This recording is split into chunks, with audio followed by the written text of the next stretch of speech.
রগ কাটা থেকে গুপ্ত শিবিরের বিরুদ্ধে এই অভিযোগের আগে একটি অভিযোগ ছিল, সেটা হলো স্বাধীনতা বিরোধিতা।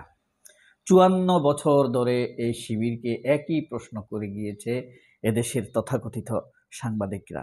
ইসলামী ছাত্র শিবিরের প্রকৃত রূপ ইতিহাস থেকে বর্তমান। শিবিরের নাম আসলেই মাথায় কি আসে আপনাদের? রগ কাটা, স্বাধীনতা বিরোধী, উগ্র। এর সাথে একটি জিনিস কি মাথায় আসে? ভদ্র, নম্র, মেধাবী ছাত্র, এলাকার সবচাইতে আকর্ষণীয় ছেলেটি, যার প্রতি কোনো অভিযোগ নেই। এই ব্যাপারগুলো মাথায় আসে কিনা একটু চুপটি করে ভেবে এই জিনিসটি একবার ভাবুন তো, নিজেকে প্রশ্ন করুন তো, শিবিরের কথা ভাবলে আপনার মাথায় কি আসে? সিনেমা দেখে না, বাজে আড্ডায় যায় না, সমাজের মানুষের সাথে মোটামুটিভাবে সুসম্পর্ক বজায় রেখে চলে। রগ কাটা কোনগুলো আসে? একবার ভাবতে পারেন, ভাবনা হয়েছে? কোন ভাবনাটি মাথায় আসে? শিবির মানেই উগ্রতা, রগ কাটা, পাকিস্তানপন্থী, স্বাধীনতা বিরোধী, সাথে সাথে ভদ্র, নম্র, ভালো ছাত্র। কি মিলে গেল? মাথার মধ্যে কি এই প্রশ্নগুলো আসে? কি মনে হয়?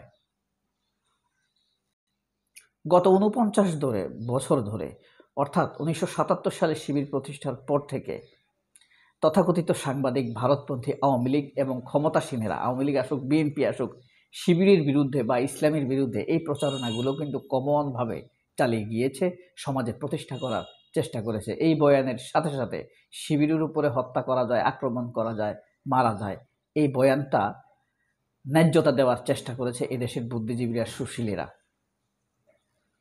রগ কাটার ব্যাপারটা যখন মেলাইন হয়ে গিয়েছে, দুর্বল হয়ে গিয়েছে, এই তথাকথিত সুশীলেরা যখন রগ কাটার বিষয়টি প্রমাণ করতে পারে না, সুনির্দিষ্ট তারিখ, ব্যক্তি, কার উপরে শিবির আক্রমণ করেছে, কাকে রগ কেটেছে, এটা মিথ্যা হিসেবে প্রমাণ এখন সমাজে প্রতিষ্ঠিত।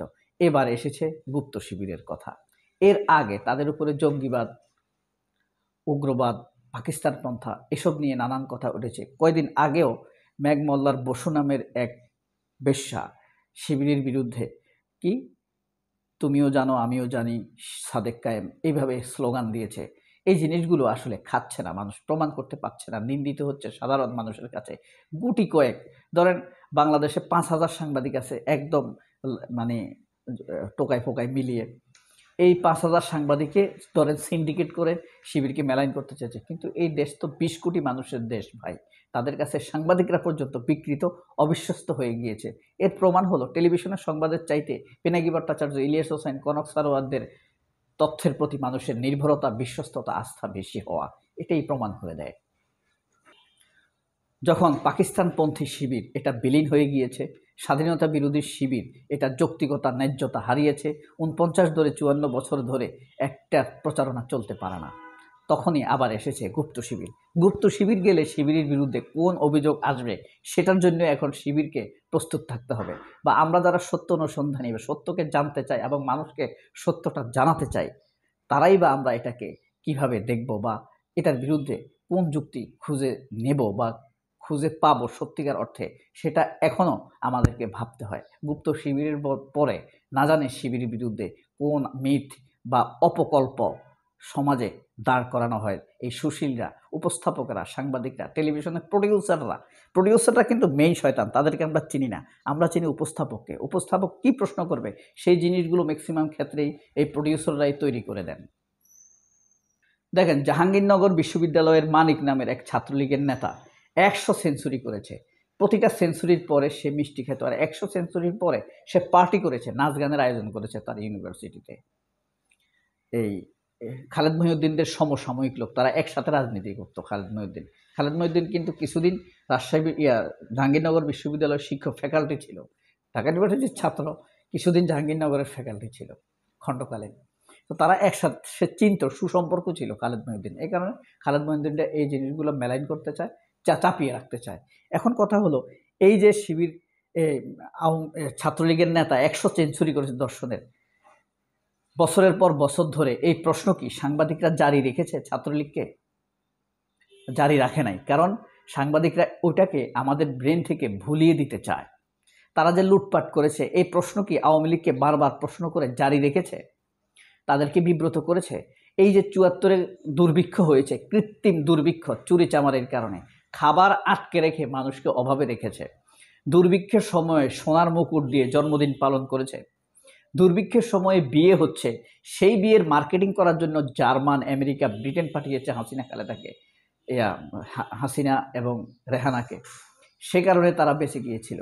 এই প্রশ্নগুলো কি জারি রেখেছে সাংবাদিকরা?